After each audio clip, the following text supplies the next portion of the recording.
Hello అండి. అందరూ ఎలా ఉన్నారు? నేను చాలా బాగున్నాను. మీరందరూ కూడా బాగున్నారనుకుంటున్నాను. చాలా రోజులయిందండి వీడియోస్ పెట్టి. బాగా గ్యాప్ వచ్చేసింది.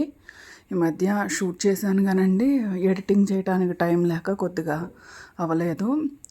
సరేనండి, ఫస్ట్ టైం కనుక మన ఛానల్ని ఎవరైనా చూస్తున్నట్లయితే ఖచ్చితంగా లైక్ చేయండి, షేర్ చేయండి, సబ్స్క్రైబ్ చేసుకోండి. ఇది వచ్చేసి ఈవినింగ్ వ్లాగ్ అండి. ఈవినింగ్ అంటే ఆల్మోస్ట్ 5:30 to 8 వరకు అండి. వీడియోలోకి వెళ్ళిపోదామండి. కార్తీక మాసం కదండి, 5:30కి నేను ఇంటి ముందర మొత్తం కూడా ఊడ్చేసేస్తున్నాను. ముగ్గు పెట్టేసుకుని దీపాలు అవి పెట్టుకోవాలి కదండి, అందుకోసం అని చెప్పేసి ఇప్పుడు వరకు ఎప్పుడు కూడా నేను బయట తుడిచి ముగ్గు పెట్టడం చూపించలేదండి. ఈ వీడియోలో చూపిద్దాం అనుకున్నాను, అందుకని చెప్పేసి నేను షూట్ చేశాను అనమాట. ఎప్పుడు మామూలుగా వేసేసిన తర్వాతే చూపించాను, కానీ మామూలుగా నేను చేసేటప్పుడు చూపించలేదండి, అందుకని నేను షూట్ చేశాను. సరేనండి, మామూలుగా మన అపార్ట్మెంట్ అయినా సరే మనం గుమ్మం ముందు మనమే ఊడ్చుకుంటాం కదండి. మామూలుగా మెయింటెనెన్స్ వాళ్ళు ఊడిపించినా సరే మనం కూడా ఊడ్చుకొని ముగ్గేసుకుంటాం కాబట్టి నేను కుదిరితే డైలీ వేస్తానండి. కుదిరినప్పుడు ముగ్గు బాగుంది అనుకుంటే ఉంచేస్తానమాట. ఆ విధంగా అయితే మొత్తం ఊడ్చేసి శుభ్రంగా తుడిచి ముగ్గు అయితే వేసేసుకుంటున్నానండి. నేనైతే మామూలుగా రాతి ముగ్గు ఉంటుంది కదండి, అది కొనేసుకుని అందులో వరిపిండి కలిపి వేసుకుంటానమాట. అలా తడి మీద వేసుకుంటే ఏమవుతుందంటే గాలి వచ్చినా సరే కొట్టుకుపోకోకుండా ఉంటుంది. అలానే ఉంటుంది మనం ఊడ్చే వరకు కూడా. నాకైతే ముగ్గు వేసుకున్నాక ముగ్గులో పసుపు కుంకుమ వేసుకోవటం అలవాటండి. ఇప్పుడు కాదండి, ఆల్మోస్ట్ నేను దగ్గరికి 12 ఇయర్స్ నుంచి అదే విధంగా వేసుకుంటున్నాను. ఆ విధంగా అయితే వేసేసుకున్నానండి. పూలు అవి అయితే తర్వాత వేసుకుంటానమాట. ఈ ముగ్గు వేసేసుకున్న తర్వాత చక్కగా ఫ్రెష్ అప్ అయిపోయి మంచిగా దేవుడి మందిరంలో కూడా దీపం పెట్టేసుకుని బయటకు కూడా దీపాలు పెట్టడానికి తీసుకొచ్చేసి బయట కూడా గుమ్మం బయట పెట్టుకుంటున్నానండి. పెట్టుకున్న తర్వాత దీపానికి ముగ్గులోను అన్నీ కూడా పూలు పోసుకుంటున్నాను. పూలు పోసుకోవటం అంటే కూడా ఇష్టమండి, కాకపోతే నాకు డైలీ పూలు పోయాలన్నా కొద్దిగా ఇబ్బంది కదండి, కొనుక్కొచ్చుకుని పోసుకోవటం కదా, అందుకని పూజకు వరకే వాడుతూ ఉంటాను. దీపాలు పెడితే ఎంత బాగుందోనండి గుమ్మం ముందర. మనకి ఈ కార్తీక మాసం తప్ప ఇంకెప్పుడు కూడా పెట్టరు. అలా డైలీ కూడా ఎప్పుడూ కూడా 365 days కూడా పెట్టుకుంటే చాలా బాగుంటుంది అనిపిస్తుంది నాకు ఒక్కోసారి. అయితే ఇవి బుడ్డి టాటాయిస్ అండి. లోపలికి వచ్చిన తర్వాత ఈ టాటాయిస్ పైన ఉంటేనో దీంతో చిటికలు వేస్తున్నాను అనమాట, చూస్తుందని చెప్పేసి. ఇదైతే ఎప్పుడు నిద్రపోతూనే ఉంటుంది, ఇంకోటి అయితే కొద్దిగా తిరుగుతూ ఉంటుంది. అయితే ఇవి మావి కాదండి, ఇంటి ముందు ఆంటీ వాళ్ళు ఊరు వెళ్తూ వీటికి మేత అది వేయాలని చెప్పేసి మాకు ఇచ్చిళ్ళారనమాట, చూడమని చెప్పేసి. అందుకని ఇంట్లో ఉన్నాయండి.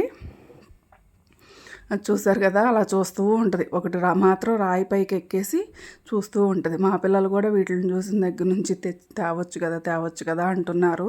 తీసుకురావచ్చు కానండి, కొన్ని చనిపోయినాయి అనుకోండి, వాటి మీదకి ఇంట్రెస్ట్ అనేది కలగదు. ఇంతకుముందు మా ఇంట్లో కూడా బర్డ్స్ ఉండేయండి, వాటికి పేర్లు కూడా పెట్టాము. 2 బర్డ్స్ ఉండేవి. చక్కగా మార్నింగ్ మమ్మల్ని ఎంత చక్కగా లేపేయోనండి, కరెక్ట్ టైంకి అవి లేపేయి అన్నమాట. డైలీ అంత బాగా అలవాటు అయినాయి. కానీ ఒకటేమో ఎగిరినప్పుడు ఫ్యాన్ తగిలిందండి. ఆ తగలడం వలన కొన్ని రోజులకి మరి ఇన్ఫెక్షన్ వచ్చింది, మరి ఏమైందో తెలియకోకుండా చనిపోయింది. అది చనిపోయాక ఇంకో పక్షి కూడా అరుస్తుంది అనమాట. దానికి తోడు ఎవరో లేక బాగా అరుస్తూ ఇదిగా ఉంటే చూడలేక దాన్ని కూడా బయటకి వదిలేసామండి. ఇక అప్పటి నుంచి ఇలాంటివి ఏమీ పెట్టుకోవట్లేదనమాట. ఇక అలా టాటాయిస్ని చూసిన తర్వాత ఇక లోపలికి వచ్చి నైటు డిన్నర్లోకి ఏదో ఒకటి ప్రిపేర్ చేయాలి కదండి, అందుకని చెప్పేసి ఆలూ ఫ్రై అయితే చేసేద్దామని చెప్పేసి ఆలూ ఫ్రై అయితే చేసేసానండి. మామూలుగా ఆలూ ఫ్రై అంటే ఎవరైనా ఎలా చేస్తారో అలానే చేశాను నార్మల్గానే.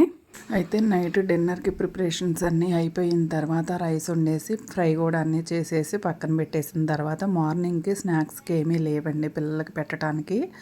అందుకని చెప్పేసి ఇంట్లో అటుకులు ఉంటే అటుకులు మిక్చర్లాగా చేద్దాం అనుకున్నాను. అందుకోసం బాణీలో ఆయిల్ పెట్టేసి మామూలుగా వేరుశనగ గుళ్ళును పట్నాల పప్పు ఉంటుంది కదండి, అవి ఏం చేశాను అనమాట. వేగిన తర్వాత పచ్చిమిర్చి, కారం కోసం పచ్చిమిర్చి, ఆ తర్వాత కరివేపాకు వేసి బాగా వేగినివ్వాలండి.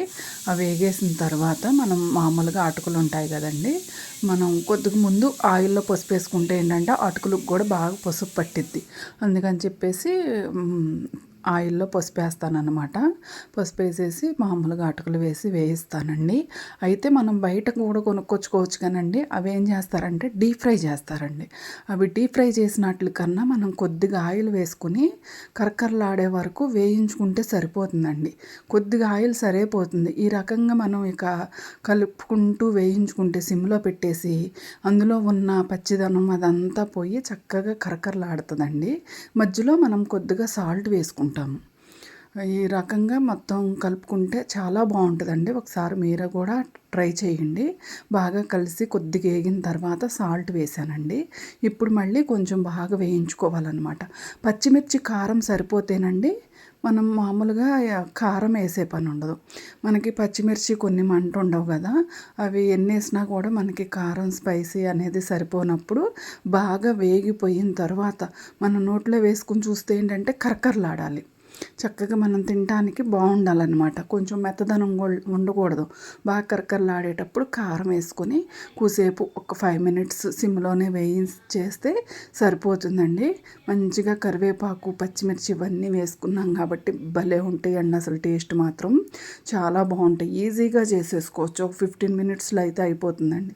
ఊరికే కలుపుకొని వేగటానికి మాత్రం టైం పడుతుందన్నమాట. ఇక అవి ఆరేలోపు పక్కన పెట్టేసి కొద్దిగా నువ్వులు ఉండలు చేద్దాం అనుకున్నాను. అందుకని చెప్పేసి ఒక 1/2 కేజీ నువ్వులు తీసుకున్నానండి. ఆ నువ్వులను కూడా డ్రై రోస్ట్ చేస్తున్నాను అన్నమాట. ఐరన్ కడాయిలో డ్రై రోస్ట్ చేసేసుకుంటే బాగుంటుందని చెప్పేసి డ్రై రోస్ట్ చేస్తున్నాను. కొంతమంది పచ్చివి కూడా అలానే మిక్సీ వేసేస్తారు. డ్రై రోస్ట్ చేస్తే ఏంటంటే ఇంకా టేస్ట్ బాగుంటుందన్ను. కొద్దిగా ఎక్కువ రోజులు ఉన్నా కూడా మనకి ఎక్కువ రోజులు నిలవ ఉంటాయి అన్నమాట. పచ్చివి అనేసరికి కొంచెం తొందరగా పులుపు వచ్చేస్తుందండి. పచ్చివి అలా ఇక మామూలుగా లడ్డూలాగా చేసేసుకుంటే పులుపు వస్తుంది. అందుకని చెప్పేసి నేను రోస్ట్ చేసేసి చేస్తున్నానండి. ఇవి కరకరలాడుతూ కొద్దిగా వేగినట్టు ఉంటాయి కండి, మంచి అరోమా వస్తూ ఉంటుంది అనమాట నువ్వుల నుంచి వేగేసరికి. అప్పుడు మనం స్టవ్ ఆఫ్ చేసేసుకుంటే సరిపోతుందండి. ఇవి ఆరిపోయిన తర్వాత మామూలుగా అయితే మనం మిక్సీకి వేసుకోవచ్చండి. నాదైతే మిక్సీ కొంచెం ప్రాబ్లం వచ్చిందండి, పాడైపోయింది. తీసుకుందాంలే అని చెప్పి చూస్తున్నాను. ఇంకా టైం పట్టిద్దండి. ఎప్పుడో మనం మిక్సీ వచ్చే వరకు కూడా మన పనులను మనం ఆపుకోలేము కదండి. అందుకని చెప్పేసి నేను రోట్లో అయితే వేస్తున్నాను. ఈ మధ్య దగ్గరగా ఆల్మోస్ట్ ఒక 15 డేస్ అవుతుందండి నాకు మిక్సీ పాడైపోయి. మంచి కంపెనీది చూసి తీసుకుందాం అనుకుంటున్నాను. తీసుకున్నప్పుడు ఏ కంపెనీ తీసుకున్నాను అనేది కూడా మీకు షేర్ చేస్తాను. కొద్దిగా వేసుకుంటూ చూసారు కదండి, ఆ విధంగా దంచితే సరిపోతుంది. బాగా మెత్తగా అయితే అవ్వాల్సిన పని అయితే ఉండదండి. కొద్దిగా దంచుకుంటే సరిపోతుంది. తర్వాత మళ్ళీ మనం బెల్లంలో కూడా దంచుకుంటామన్నమాట. మొత్తం కూడా కొద్దిగా దంచుకొని ఒక గిన్నెలోకి తీసుకుంటున్నానండి. ఆ తర్వాత దానికి సరిపడా బెల్లం నేను సుమారుగా వేసేస్తానండి. క్వాంటిటీ అంటే 1/2 కేజీకి 1/2 కేజీ గడ్డ వేసానండి నేను. బాగా తీపి అనిపించింది. కొంచెం తగ్గించుకుంటే, తక్కువ తీపి ఉన్న వాళ్ళు 1/2 కేజీ కన్నా కొద్దిగా తక్కువ వేసుకుంటే తీపి అనేది మనకు కొంచెం తక్కువగా ఉంటుంది. మాకైతే ఎక్కువ ఉన్నా కానీ మేము తింటాం కాబట్టి మాకు సరిపోయిందండి. 1/2 కేజీ గడ్డ నల్ల బెల్లం ఉంటే నల్ల బెల్లం వేసుకోవచ్చండి. నా దగ్గర ఆ టైంకి నల్ల బెల్లం లేదు. కాకపోతే పిల్లలకి స్నాక్స్ వాటికి ఇబ్బంది అవుతుంది అని చెప్పేసి నేను ఆ బెల్లం వేసి చేసేసాను. మామూలు బెల్లం అండి ఇది. 1/2 కేజీ గడ్డ వేసేసాను అనమాట. రోట్లో తురుము పెట్టుకున్న దాన్ని కూడా వేసి కొద్దిగా అది కూడా దంచుకోవాలండి. ఒకవైపు దంచుకుంటూ ఇది దంచిన తర్వాత నువ్వులు బెల్లం కూడా కలిపి దంచాలండి. అదైతే కొద్దిగా నాకు షూట్ చేశాను కానండి, అదే కొద్దిగా మిస్ అయ్యింది ఆ క్లిప్పింగ్ అనేది. అందుకని చెప్పి ఆ రెండింటిని కూడా దంచుకున్న తర్వాత ఒక గిన్నెలోకి తీసేసి ఉండలాగా చుట్టుకోవడానికి వస్తుందా లేదా అనేది చూసుకోవాలండి. ఇక్కడ ముందు ఒక గిన్నెలోకి కలిపాను, అయినా ఉండలాగా చుట్టుకోవడానికి రాలేదు. అప్పుడు మళ్ళీ నేను అందులో వేసి మళ్ళీ దంచి ఉండలు చుట్టేసానండి. ఈ విధంగా అయితే ఉండలు చుట్టేసాను అనమాట. చూశారు కదండి, సింపుల్గా 2 రకాలు అనమాట.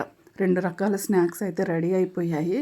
ఈజీగా ఒక హాఫ్ అన్ అవర్లో 2 రకాలు చేసేసానండి. ఇవాళకైతే ఇదేనండి వీడియో. నెక్స్ట్ వీడియోతో అయితే మళ్ళీ మీ ముందుకు వచ్చేస్తాను. అలానే మన ఛానల్ని ఖచ్చితంగా సబ్స్క్రైబ్ చేసుకోండి. ఈ వీడియో కనుక నచ్చినట్లయితే లైక్ చేయండి, షేర్ చేయండి, కామెంట్ చేయండి. మీకు ఎలా అనిపించింది అనేది మాత్రం ఖచ్చితంగా కామెంట్ రూపంలో తెలియజేయండి. బాయ్ అండి.